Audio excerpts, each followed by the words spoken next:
It's now my pleasure to introduce the second panel, all about global leadership for a sustainable economic recovery. And I'm delighted to hand over to Leslie Hook, who is the Environment and Clean Energy correspondent at the Financial Times, and who will be expertly guiding us through the next 45 minutes of discussion with some equally esteemed and brilliant speakers. So I'll hand over to Leslie now, and thanks, Leslie, for taking part in the day. Thank you so much, Chris, and thank you to everyone who's joining us, wherever you're zooming in from. I know we have people from all over the world. I'm delighted to be joined by three expert speakers on a topic that could not be more timely, which is what does sustainable economic recovery look like as the world digs itself out of the recession caused by the coronavirus pandemic? Can recovery really be green? Without further ado, I'll introduce our speakers. John Roome is the Regional Director for South Asia Sustainable Development at the World Bank. Hello, John. He joined the World Bank in 1989, and he's had a lot of senior roles there, including as Senior Director for Climate Change. Adrienne Buller is a Senior Research Fellow at the think tank Commonwealth. Her work focuses on the links between the financial system and the climate crisis. Adrienne previously worked as the project lead at FinanceMap. Good morning. And Thomas Lingard is the Global Sustainability Director for Climate and Environment at Unilever. He's been involved in several ambitious initiatives there, most recently, the development of the new Climate and Nature Strategy that was launched in June of this year.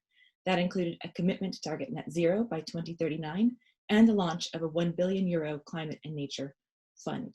I'm going to hand over to our speakers for some brief opening remarks. And John, I'm going to come to you first. What is your view on whether the recovery will really be sustainable? Will we really have a green recovery? So good morning, everybody. Good afternoon for those in that time zone. Great to be here. Just to give a little bit of perspective, I will talk from the World Bank perspective, so largely about developing lower income, middle income countries. Before I answer the direct question, I want to step back just for 30 seconds and look where we've come to in the world. We've seen over the last 20, 30 years, a lot of positive things: falling income, falling poverty, increasing incomes, better infant mortality rates, better education rates. But this has been uneven. There's been problems in access to services. There've been some excluded people. But all of the environmental indicators have gone in the wrong direction. Topsoil, biodiversity, air quality, water quality. And then we've put climate change on top of that. Bad already, going to get worse. And then we layer COVID on top of that. And in our view, COVID has done two things. One is it's had a very negative poverty impact, but it's also shown the fault lines in the existing system that we have. There's a large number of people who are highly vulnerable before, and some new people that are more vulnerable than they've ever been because of COVID. We've seen weaknesses in access to water, in agriculture policy, social safety nets, all of which show difficulties that are going to be even bigger challenges as we try to address climate change. But there is an opportunity to build back better. Now, it sounds corny. What that means, at least the way we're thinking about it, is something we call the RISE framework. R for resilient. How do we make sure that as we build back, it's resilient, not only to climate change, but also to future pandemics, financial shocks, etc. Secondly, how is it inclusive? How does it deal with groups that were previously vulnerable and groups that will be even more vulnerable under a climate change changing world? Third, how can we make it sustainable so that as we're dealing with climate change, we're not making it worse and we are able to move forward? And how can we make this more efficient? How do we use water more efficient, air more efficient, fertilizer more efficiently?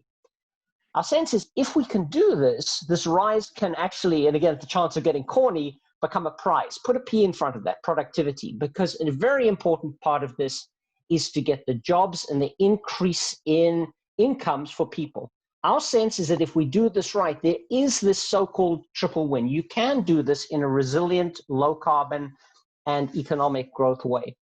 But let's be honest, many countries are not yet at this point. Right now, a lot of governments and a lot of companies and people are basically drinking from a fire hose to try and recover, and at least, maybe not even recover, just deal with the impact of this current crisis. And so if you look at government budgets, if you look at attention span, a lot of people occupied on the short term. But what we are seeing for the first time over the last few months is people are beginning to think about these frameworks. If we talk even Nepal, India, Pakistan, people are now beginning to think. So this is the opportunity now to start putting this kind of a framework in place. The key point I would make on this, though, is it's not an analytic or technical issue. I'm sure we can all talk very eloquently amongst ourselves as to what the solution would look like. And I think we all pretty much agree very quickly where the problem is. To me, three challenges. One is institutions and policy. This is all about institutions and policy. It's not about what we want to get. It's what are the institutions, policies, incentives to get there. Second, political economy. How do we support the winning champions that are going to be in the front line of this? And how do we deal with people who see that they're losers who can undermine the political transition, if you think about the transition away from coal?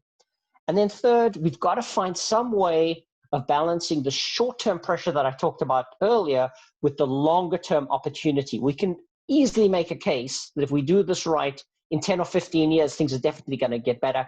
How do you deal with that short-term opportunity? And that's where I think we have an opportunity to drill down over the next year or two. Thank you. Thank you so much, John. That's a great framework to lay the stage, looking at resilience, inclusivity, sustainability, and efficiency for this recovery. Thomas, I'm going to come to you next. What have been the lessons that we've learned from 2020, and what do you see? What does a green recovery look like to you? Thanks, Leslie, and thank you to Green Alliance for inviting me here today. I think we've learned three things from 2020. I think we have misunderstood fundamentally what it is that we really value. And on the last panel, people talked about the work of Tim Jackson, who's been a kind of critic of GDP growth as a single metric for human prosperity. And I think what we've seen is governments in wrestling with this horrible COVID challenge have realized that you can't just focus everything on the GDP number. There are things that matter more to people.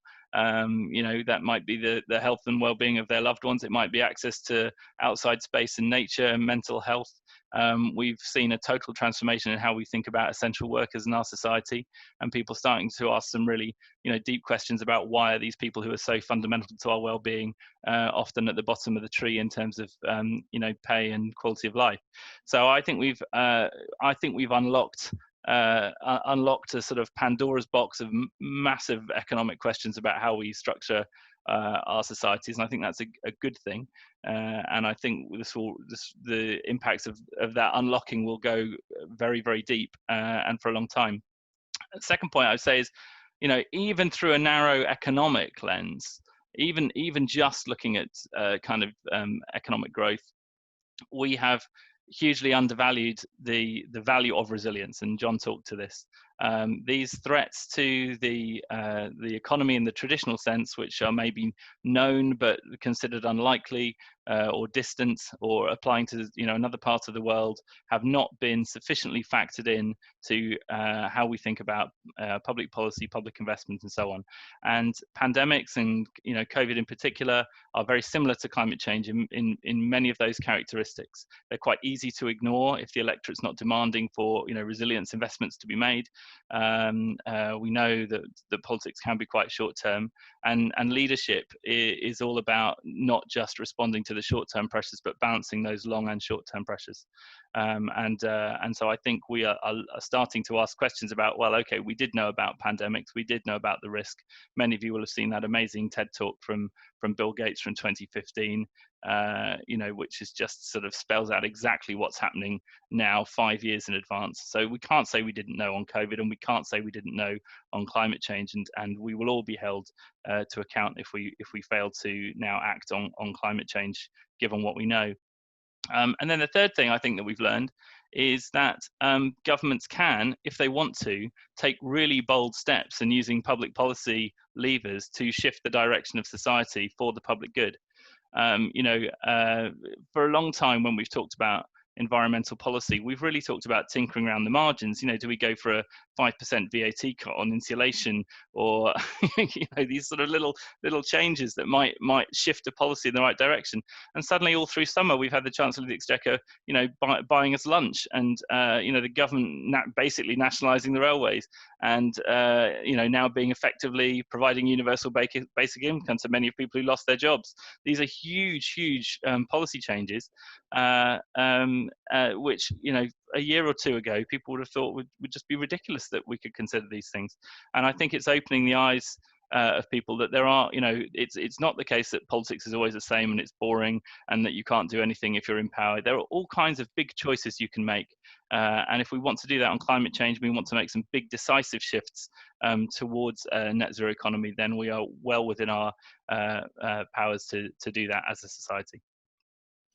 That's so interesting that you say that we've misunderstood what we value, and that's one of the big lessons of 2020. I imagine that's going to be a real theme for this discussion. Adrienne, over to you next.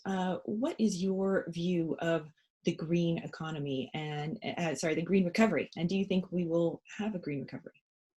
Yeah, I think, thanks for having me, but I do think it's really encouraging to see the amount that the frame of a green recovery is being used. I mean, even that is a huge departure from what we saw, for example, after 2008, where the focus of the recovery was just on getting out of a recession at whatever cost, and we saw, you know, a huge increase in emissions as a result of that. So I think it's really encouraging to see green being sort of a centerpiece of plans, but I think that there are a few sort of critical points missing, particularly from the UK's 10-point plan, for example, but this holds for other governments as well. And I think both of these gaps that I'll talk about are kind of rooted in this continued idea of climate policy as in its own kind of distinct silo, rather than the climate environment being sort of integral to all areas of policy going forward. So one of the first big emissions that I think we need to be talking about is addressing economic inequality, not as, you know, a nice to have or an add-on, but as directly related to emissions, to resource use, to environmental degradation. We really can't think about the recovery as being, you know, bouncing back to where we were before, with growth and inequality continuing as they were. You know, this holds both within and between countries. You know, there's the famous Oxfam statistic about the bottom half of the global population consuming less than the top 5%. In the UK, you know, the richest 10% emit about 5 times more than the bottom half. These are things that really need to be rectified if we're going to have sort of a shot at actually keeping within the 1.5 degree target and addressing sort of environmental and nature degradation. The other thing that I think is really important and is absent sort of from the UK's current green recovery plans is that we need to be, as a seat of global financial power in the UK, thinking about our financial services sector. And that, for me, is one of the most important ways that we sort of impact climate globally, sort of outsized relative even to our domestic emissions. And this was touched on in, you know, the Chancellor made a recent financial services statement, but it talked mostly about requiring disclosures related to climate and environment over the next few years. And that's great, but disclosures aren't really going to drive the massive changes in capital allocation that we need. We need to be really, really tough on the fact that, you know, for example, Lloyd's of London, the insurer, is the world's foremost insurer of energy projects, you know, without which fossil fuel projects the world over wouldn't go ahead. And it's also the only European insurer not yet to have made a commitment on fossil fuels, which is why it still backs tar sands, coal insurance, Keystone XL, all of these things. So beyond disclosures, I think the UK really, if it wants to be a leader, needs to make really firm steps on changes to our financial services sector and what we finance. And that counts for private finance as well as for UK export finance, which has no business, you know, supporting fossil fuel projects overseas and, you know, locking other countries into high carbon pathways and at the risk of stranded assets. So I think both of these will be really, really important for us to have a genuinely green recovery in our areas where the UK in particular, I think, really needs to progress if it wants to be considered a leader. Absolutely. So you see that there's some gaps in the recovery plans, especially around the issue of inequality and in the financial services sector. And I want to come back to that issue of inequality later in this discussion. But first, I want to turn to this question of leadership. Where does the leadership come from for a sustainable recovery? And what's the role of the private sector versus the public sector in taking this leadership? And Thomas, I want to go to you first. The private sector has obviously had a pretty difficult year in 2020, but what role do you think that the private sector should play in the green recovery? Well, I think it's a political level, and a small p political level. Many companies, I mean, have had a challenging year, but are still able to think often longer term than some of the politicians. And certainly, it was we were busy preparing our new climate targets and climate strategy at the start of the year. Obviously, COVID happened, and there was no discussion about whether we should maybe put that back, launch it next year, deal with COVID first. It was absolutely clear to us that it mattered more than ever that we came out with a very ambitious new set of targets and planned investments to signal to governments that it was important that they did the same. And particularly with COP being postponed, and there was a sense at one point that are we going to lose some momentum in the climate race? That more than ever it mattered that businesses step up, and it hasn't just been Unilever. You've seen bold net zero commitments and shorter term plans from companies all around the world saying this really matters. We have to do both. It is not this is not a Friday afternoon project for when everything's looking rosy. These two the challenges the economy faces are interconnected, and we have to do both. So I definitely think there is a political role that businesses can play by setting bold ambitions. We talk about an ambition loop where governments, companies setting out these targets create kind of political space. They make it easier for governments also to prioritize these things, who might be facing short-term pressure from people who don't understand why that's still important when they're hurting from the effects of COVID and think the government should be focused elsewhere. And I think it's important that we all work together to show how these issues are connected and need to be driven simultaneously. Thank you so much. And Adrienne, what's your view on the role of the private sector? I mean, have capital flows and been moving along with this rising ESG trend that we've seen, and what sort of leadership do you hope that area does show? Yeah, so the pandemic has been really interesting for sort of asset management and finance, because we have seen sort of record inflows into the ESG or environmental social governance themed sector. And I think, in some ways that's encouraging because it shows there's an interest in this space. But at the same time, I think there needs to be a strong degree of public leadership on that, because a lot of work that we have done at Commonwealth, for example, has explored whether the ESG sector as it is really fit for purpose. And there's a lot of sort of inconsistencies in what's sort of actually delivered by it. So are we actually like investing in green things and what we need, or are we just sort of making minor changes to mainstream indices and ending up holding Facebook and Amazon and all of these things, which is a serious problem with ESG as it currently stands. So I think there needs to be some really clear public leadership on defining, the boundaries and limits of that space, so that we don't end up sort of with just greenwash and or thinking that we found a solution that isn't actually delivering on what we need it to. So I think, there's some clear signs of interest in the private sector on, I think the pandemic made people recognize just how serious systemic risks can be. And that's, something to take away from this. But without clear regulation, consistency, and public leadership on that space, I'm not sure that it will sort of deliver on the promise that people are talking about. Yeah, that's so interesting. And John, what's your view on where leadership comes from and the balance between private sector leadership and public sector leadership? If I were to say one thing, I think it's not so much the distinction between the private sector and the public sector as the points of interface between the private sector and the public sector. These can't be separate discussions that go on separately. So if you think about one of the roles of the public sector would be to put the right policies in place, for example, on financial disclosure, on energy efficiency standards. I could go on and on. But these need to be targeted and coordinated in a way that it elicits the right response from the private sector. From the private sector side, we need the kind of deal that says, if you can put policies A, B, and C in place, we're ready to step up with investments of C, D, and E, and this is how we can make it happen, to create a bit more of a symbiotic upward relationship. The second observation I would make is, we talk about very glibly about the private sector. Depending on whether you're talking about Nepal or the UK, whether you're talking about the likes of Unilever or BlackRock or Tesla or a small farmer, private sector is very different. They all have very different roles to play and different ways in which they can interrelate with government. But I wouldn't simplify it down to any one particular piece. I think there's a very clear role on the financial sector to be sending signals because it's in their longer term interest to get this right, which will then run through the financial markets, capital markets, hold people accountable through that. But that's very different from the dynamic that we need in order to get innovation in air conditioners, batteries, electric vehicles.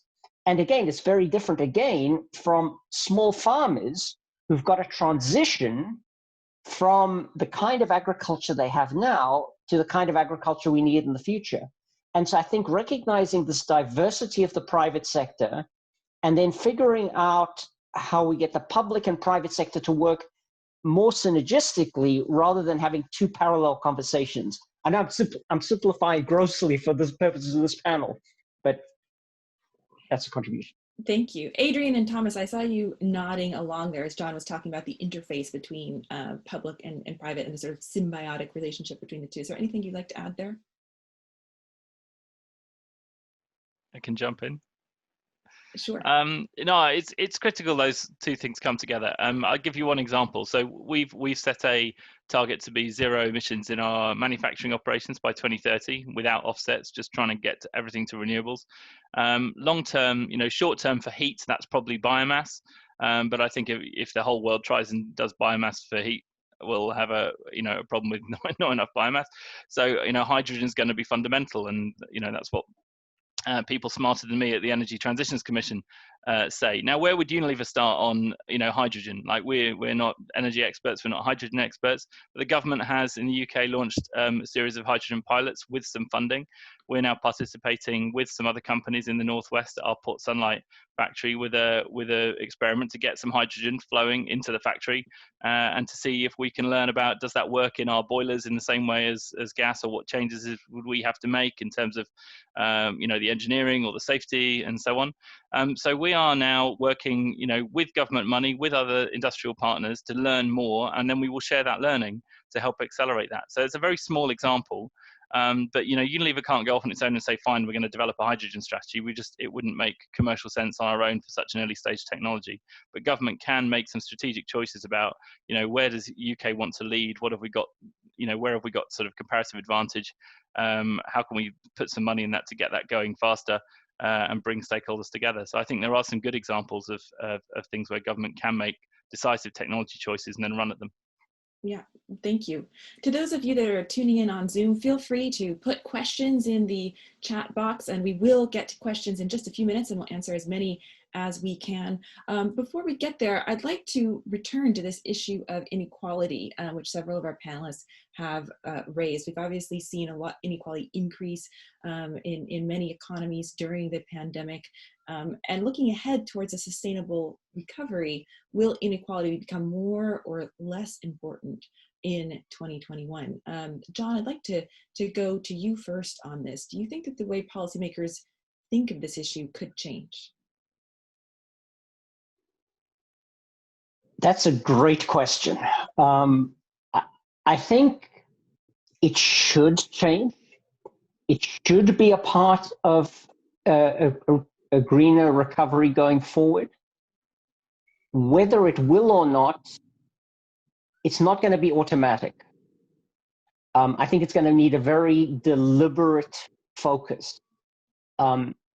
And I think there's different ways of thinking about it. The one is to think about it from the point of view of original access to services. As I talked about at the beginning, and as others did, there are a number of people that were already not sharing in the pie. Secondly, COVID has made it worse, and climate is going to make it worse on the vulnerable. And so there is a moral imperative to do something about this, and I think there's an awareness about it, but moral imperative alone doesn't always change public policy.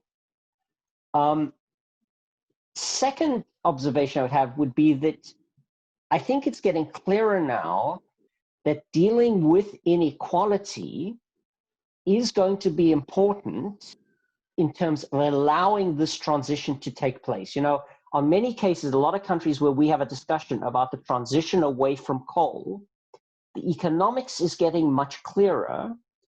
How you deal with the short-term losses of jobs and ancillary losses in economy is absolutely what is seen as a sort of a political third rail that nobody wants to grab.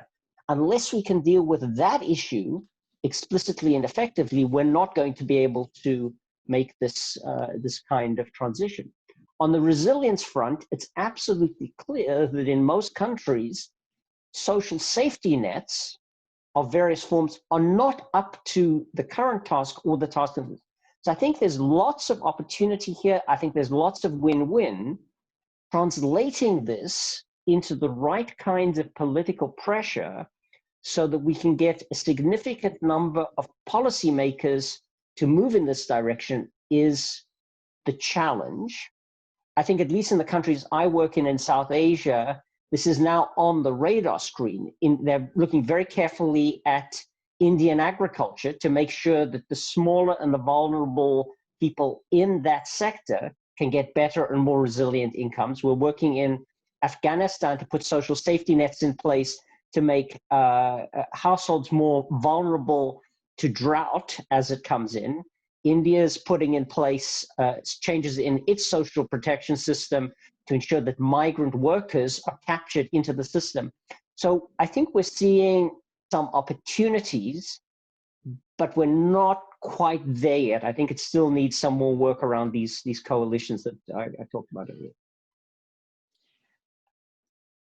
And Thomas, how do you see the discussion around inequality shifting now that it's been so much in the public eye during coronavirus?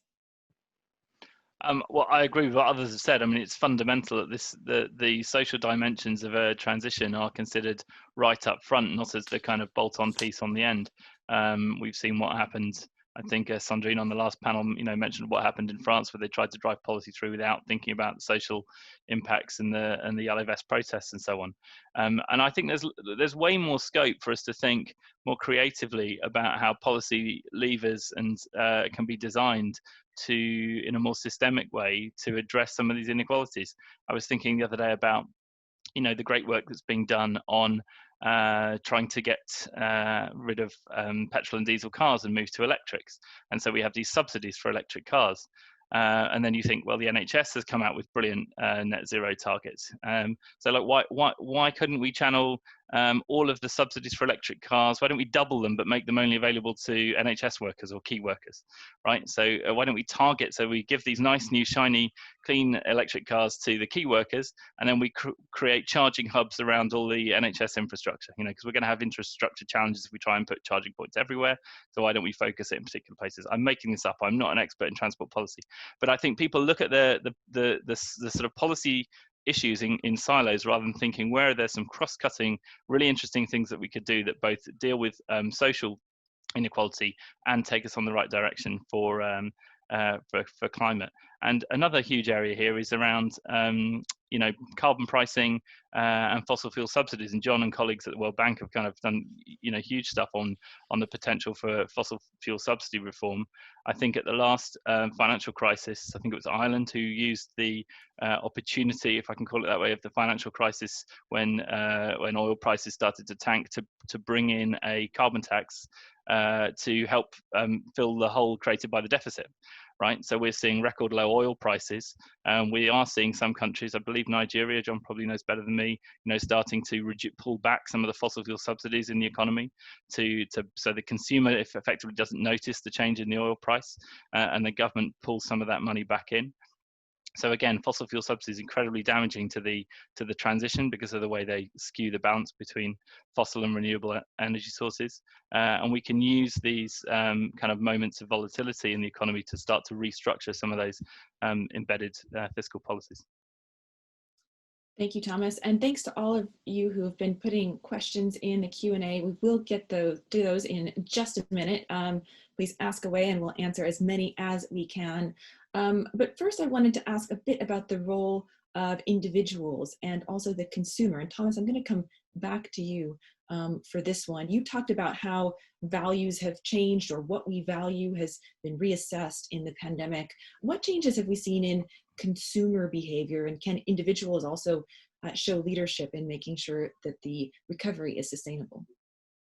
Well, I think, you know, consumers are more demanding than ever in terms of the environmental performance of the products they buy. We do see it more as a generational shift. You know, the older folks will kind of say they care, but not really change their behavior habits. Whereas the younger generations, you know, it's the only thing they're looking at when they're choosing products. So there's actually quite a broad consumer base who behave in different ways. So it's very difficult to make generalizations. But obviously, as the population kind of grows up and moves through, those younger people who care more deeply about these issues are an increasingly greater portion of our customers and consumers, which is really helpful for us, because we have plugged away at this for a long time, but it's very difficult to move ahead of the consumer in this space in terms of offering them, you know, different products with different environmental benefits. If people don't want to buy them, you know, you can't kind of push water uphill. So this shift and people's awareness of you know, what's at stake with the environment is very helpful for us to try and now market more sustainable products. Thank you, Thomas. And Adrienne, I'd also like to hear your view on that. You've studied asset managers and capital flows. What role do financial consumers play in shaping the sustainable recovery?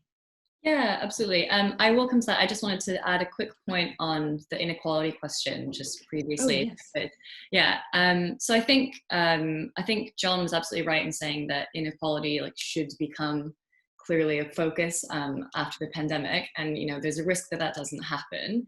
But I do think one of the things that we should really take from the pandemic is that, you know, it wasn't just a question of sort of science and health in a limited sense, but we learned really quickly, you know, why is the virus worse for some, you know, groups than others. So different socioeconomic classes, different racial groups.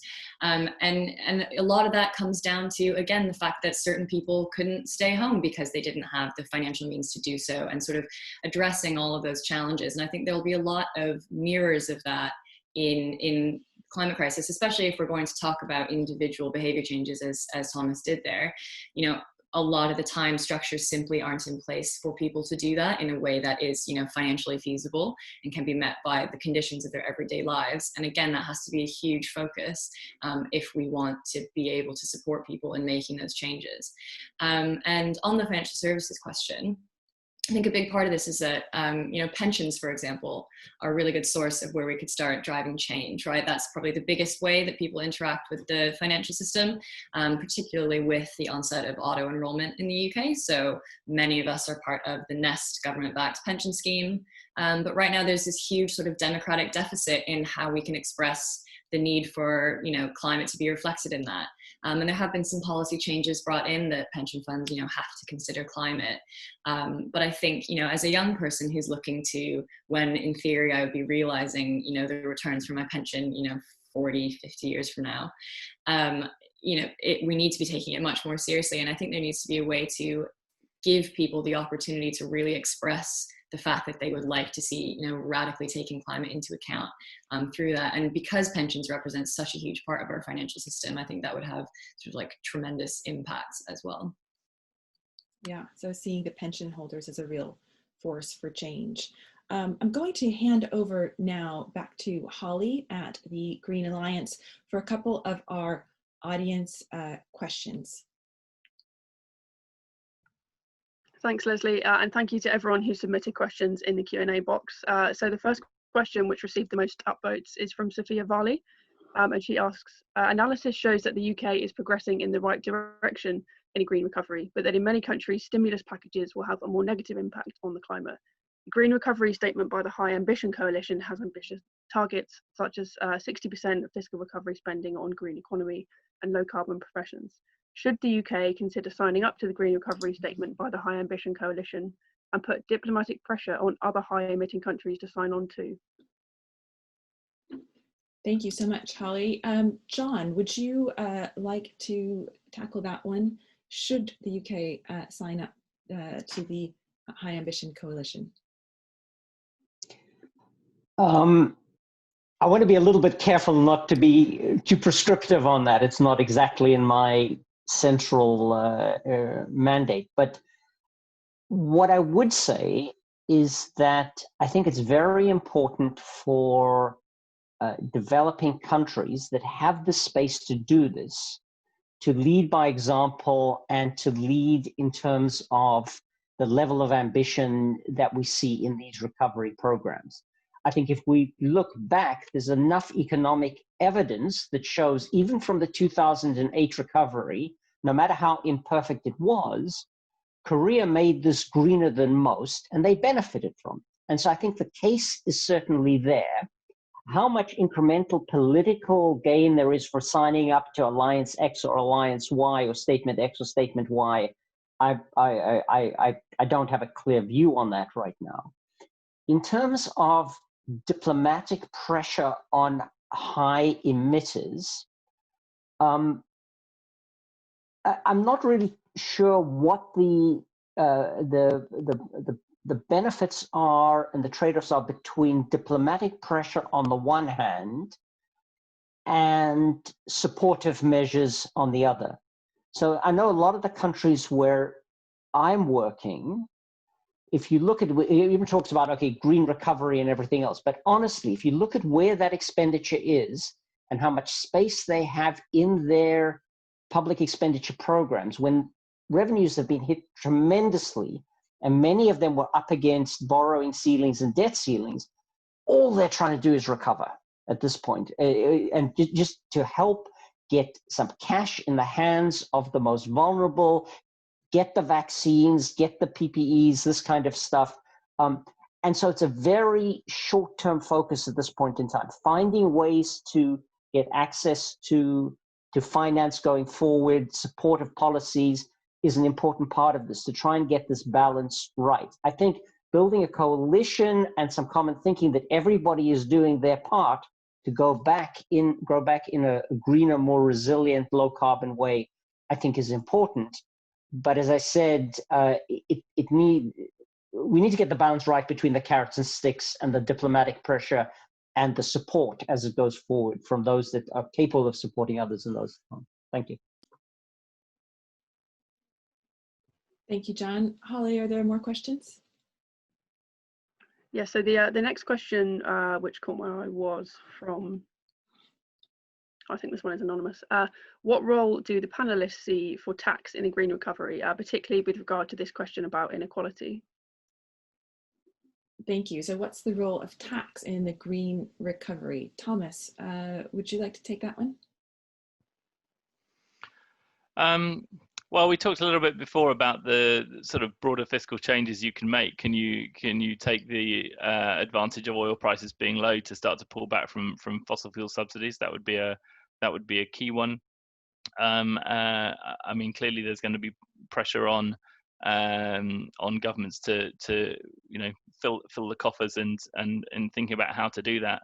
It does seem that carbon pricing is an obvious way when you're trying to steer an economy. You're not trying to tinker with it, you're trying to steer it decisively away from carbon to zero carbon, right? So the case for carbon pricing as an absolutely key plank of a policy framework to both drive recovery and drive it in the right direction seemed to me to be quite important. And I mean, a little bit to the previous point about the High Ambition Coalition. I mean, if governments are spending the same amount of money on dirty recovery as they are on green recovery, it is not going to drive a shift. And I hear what John's saying, and I think there are some differences to be thought about in terms of short, medium, and long-term investment spend, right? If a crisis happens, you just have to kind of keep the show on the road and do what you need to, but in the short term. But as soon as you're sort of out the kind of the chaos and starting to think about a serious recovery strategy, then you would expect much more of that spending to swing towards the strategic direction you're trying to move the economy. 60% starts to sound low at that point. So I think you could expect it to be reflective of the economy at the point the crisis happens. But then if you're serious about a decisive shift towards zero carbon, you would expect it to be much, much higher and integrated into everything. And again, it comes back to that point that was made. You can't see climate policy as a single silo. It is a cross-cutting lens through which all government policy must now be looked at. Thank you. If I may, I just wanted to hop in on both those questions, actually, if that's all right. So on the point about sort of international diplomacy, and maybe this is me being like a bit optimistic, but I think for the UK in particular, there has to be an acknowledgement when we're encouraging other high emitters to change their behavior of the UK's historic role in being one of the foremost emitters cumulatively, and the fact that we generated immense wealth and prosperity from doing so, and recognize that role in how we interact with other countries' green plans. And therefore, the UK, I would say, needs to go faster and further than a lot of other places. And a part of this also involves, recognizing the historical impacts of colonialism on many countries that are now on the front lines of climate impacts. There's clear links between a colonial legacy, a colonial history, and underdevelopment, if we want to use that word. And, we again had a huge role in perpetuating that and benefiting from it. And I think, therefore, our leadership needs to be commensurate with the level of benefit that we gained from that.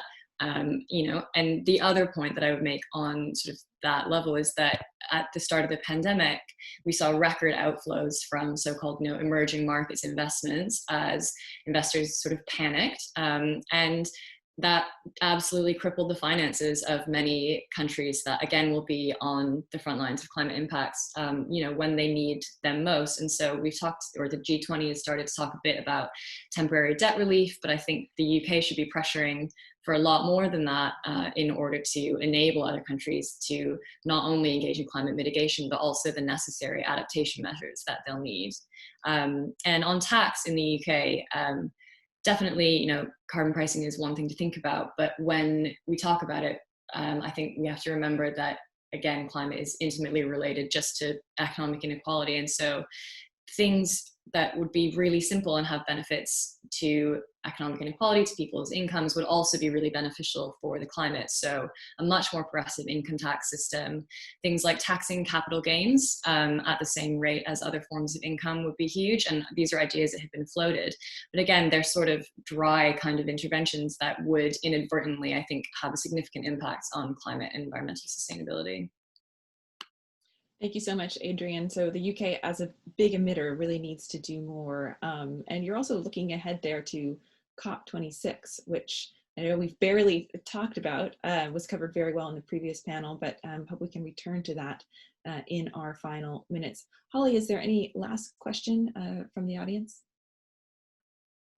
So just one final question quickly, which received quite a lot of votes, is from Lindsay Andrews. How widely are Kate Rapworth's views on donut economics, which were published in her 2017 book on the topic? How widely are these views shared within the economic sector? Thank you, Holly. Who'd like to take that one? John? I'm afraid I have to admit that I don't know the reference you're referring to. So if you gave a quick outline of what those views were, I might be able to react, but sorry, I have to pass otherwise. I guess that's the question was how widely are they known? So I guess that's a no. Adrienne or Thomas, would either of you like to speak to that? You can go ahead, Thomas. I can follow up. You go. So for John's benefit, very, very simplistic overview of donut economics is that there's sort of a donut within which we can support collective flourishing and well-being for everyone on the planet, but also live within sort of environmental and climate boundaries. And I think Kate Raworth's work is really, really interesting. But I do think evidently there's sort of a need to break it out of sort of the progressive economic sphere. I, for one, am very familiar with it and discuss it a lot in sort of niche climate policy circles. But clearly there needs to be cut through in that messaging. And I think it does make a lot of sense, right? Again, the basic premise is just that there are two boundaries, one of which is everyone doing well and flourishing. And right now we have a situation where we produce such a tremendous amount of wealth and excess in consumption, but it's monopolized by a very tiny minority of the population. And there definitely are ways to live within planetary limits and ensure that everyone has, a basic level of collective flourishing.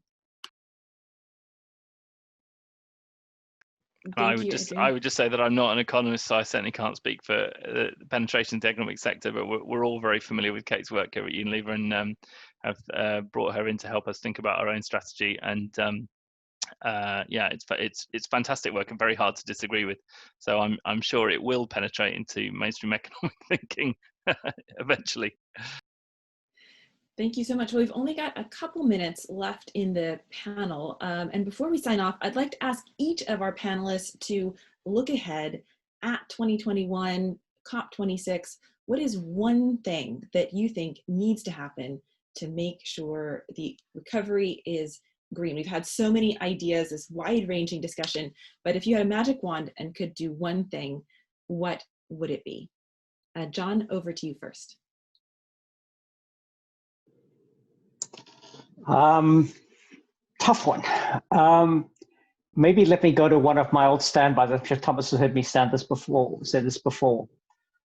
We need ministers of finance to step up and see this as a central part of their mandate. I think for too long, this discussion has been in the realm of the climate scientists and the environmental community. If finance ministers play a much stronger, more active role in the climate and environmental recovery dialogue over the next year, focused on some of these taxation, fiscal, policy questions, and in collaboration with the private sector, I think this is one vehicle that would allow us to move this discussion much faster than we have before. Thanks. Thank you. And Adrienne? Hi. So I think for me, one thing that the UK could do is really make sure that we're looking towards at least the 1.5 degree target and not 2 degrees that was initially enshrined in the agreement. Because when we did that, small island nations, African nations led and said, this effectively makes us sacrifice zones. So I think a point of leadership would be really, really emphasizing remaining within 1.5 degrees. And a lot of that will come down to diplomacy between sort of wealthier nations on going faster and further than what others are able to do, because we have both the capacity and the responsibility to do so. Thank you. And Thomas, over to you for a last word. So I think there's a lot of talk about the new UK government 10-point plan. I think if we were to go back 10, 15 years, any self-respecting environmentalist would have just been delighted to have had a head of state of a country like the UK personally leading an announcement, as opposed to it being delegated to an environment minister. But I think, the consensus view on that was lots of good headings, but the numbers seem to be missing a zero on the end.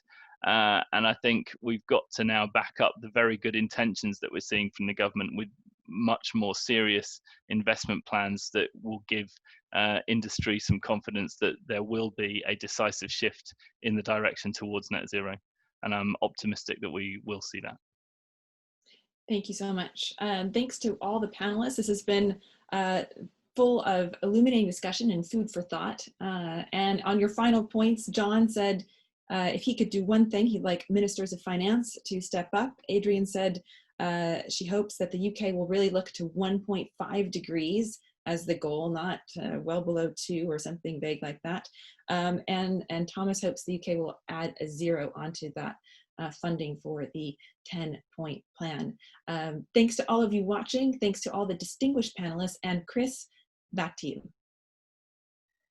Thanks, Leslie. And a special thanks to Leslie from the FT for chairing that panel. and to Thomas, to John and Adrienne for a fascinating discussion on the economic impact of the virus, the urgency and the opportunity of tackling the climate and nature crisis in 2021. And thanks too for your very clear and specific recommendations on how to make it count. So we'll shortly be taking a break, and I will encourage you to get stuck into the networking site. But before we do that, we have a short pre-recorded video from Lord Goldsmith, Minister in the Foreign Commonwealth and Development Office, and also in DEFRA. So we'll just hear a couple of minutes from Lord Goldsmith on the role of the UK government next year and the importance in particular of the nature agenda. We cannot reasonably expect to be able to destroy the natural world in the way that we're doing without at some point paying a terrible price. And there is no doubt that that's what we're doing. 2/5 of the world's plants now face extinction, twice what we thought it was just 4 years ago. Populations of key species have declined by around 70% since 1970. 1 million species face extinction. We're losing 30 football pitches worth of tropical forest every single minute. Now, it's easy to become immune to these appalling statistics. So think of it this way. The Earth is 4.6 billion years old. If we scale that back to a year, humans have been around for less than 1 hour. Our industrial revolution began much less than 1 minute ago, and in under 1 second, we've destroyed more than half of the world's tropical forests. Now, it goes without saying that another second like that, and it's game over. Not just for the 80% or so of the world's terrestrial biodiversity that lives in forests, or even the billion people whose livelihoods depend directly on them as well, but all of us. And to make matters worse, deforestation has become the second biggest source of climate change. What we're doing to land is mirrored in the ocean, where life began. Over 1 billion people depend on fish for their survival, and yet we're pushing the world's great fisheries right to the very brink. 1/3 of marine mammals are currently threatened with extinction. Almost 2/3 of our coastal wetlands are degraded. Now, when ecosystems fail, along with the multitude of free services that nature provides, it is the world's poorest people who suffer first and suffer worst. So turning this trajectory around is the most important challenge we face.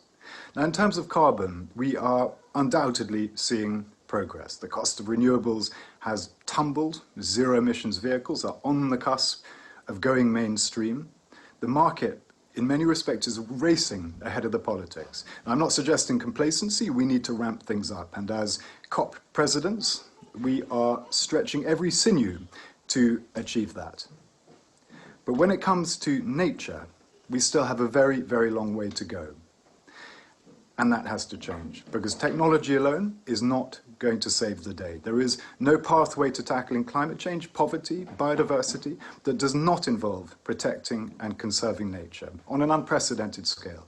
We know that nature-based solutions like peatlands and forests could provide 1/3 of the most cost-effective solutions to climate change, as well as helping reverse catastrophic biodiversity loss and supporting vulnerable communities. But they currently receive less than 3% of total global finance. That makes no sense at all. So as part of our COP presidency, we're asking countries to step up with meaningful finance for nature. In the UK, we've already committed not only to doubling our international climate finance, but to investing much of that additional uplift on nature. But public money alone is not going to be enough. So we need governments to identify and deploy all the levers they control to shift the incentives. Consider that the top 50 food-producing countries dish out $700 billion a year in often destructive land use subsidies. That's 4 times the world aid budgets combined. In the UK, we're switching our own subsidy system to one that is conditional upon environmental outcomes. It's a world first. And if we can persuade other countries to do similarly, we can flip the market in favor of nature. In addition, last week we introduced a new law that will require bigger companies, bigger businesses, to remove illegal deforestation from their supply chains. It's also a world first. And again, if we can build an alliance of countries around the world to commit similarly, we can shift the market globally. And we need massive efforts around our oceans as well. Last year, we launched the Global Ocean Alliance of countries committed to protecting 30% of the world's ocean by 2030.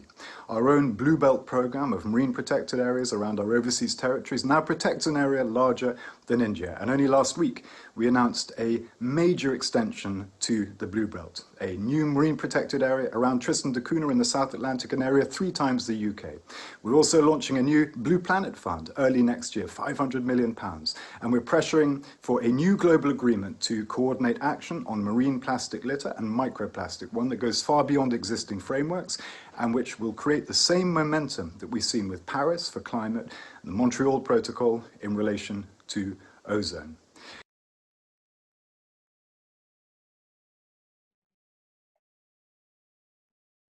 So Zac Goldsmith there, speaking about the UK's role on leadership in nature, and obviously a very important part of 2021 as well.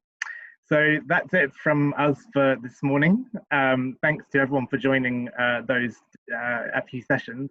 We'll now be closing the Zoom link until 12:15, when we'll be back with Ed Miliband, who you will all know, I'm sure, in conversation informally over our lunch time. So do bring your soup or your sandwiches, and an interesting chat between Ed Miliband and our strategy director, Belinda Gordon.